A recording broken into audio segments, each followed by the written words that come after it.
अस्सलाम वालेकुम। हाजरीन, आज की मोरल स्टोरी आपको जरूर पसंद आएगी। स्टोरी का नाम है कुत्ते को घी हजम नहीं होता। बहुत समय पहले की बात है। एक राजा और रानी अपने बेटे के लिए होनहार बहू की तलाश कर रहे थे।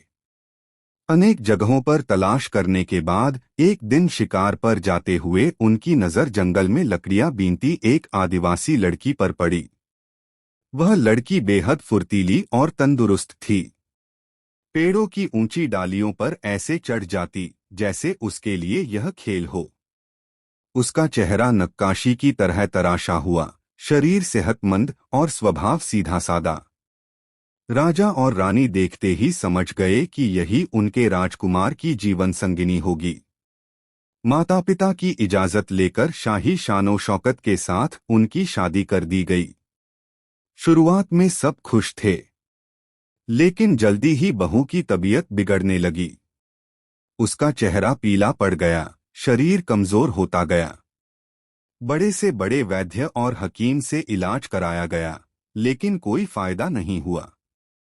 राजा ने ऐलान किया, जो मेरी बहू का इलाज कर दे उसे सम्मान और इनाम दिया जाएगा।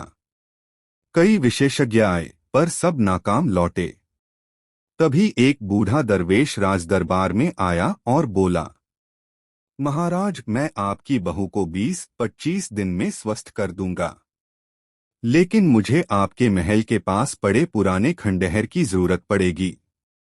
कोई रोकटोक नहीं होनी चाहिए। राजा ने हामी भर दी। 2 दिन बाद सुबह बूढ़ा बहू को खंडहर लेकर गया और शाम तक वापस ले आया। यह सिलसिला कई दिनों तक चला। धीरे धीरे बहू की रंगत लौट आई, चेहरा खिला खिला और स्वास्थ्य पहले जैसा मजबूत। सब हैरान थे कि आखिर बूढ़े ने कौन सी दवा दी। राजा ने आदर से पूछा, महाराज, आपने कौन सा इलाज किया?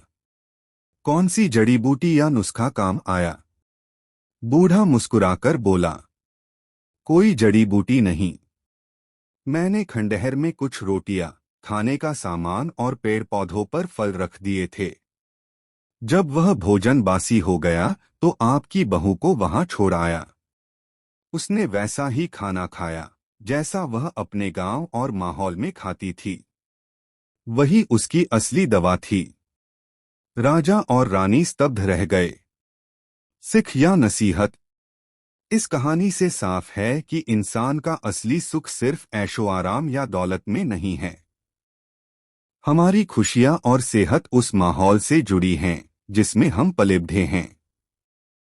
जिस खानपान, तौर तरीके और माहौल में कोई बड़ा होता है, वही उसके लिए सुकून और तसल्ली का कारण बनता है।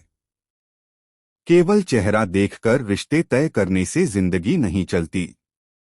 खानदान का माहौल, आदतें, तौर तरीके और अखलाक की बारीकी से जांच करनी चाहिए।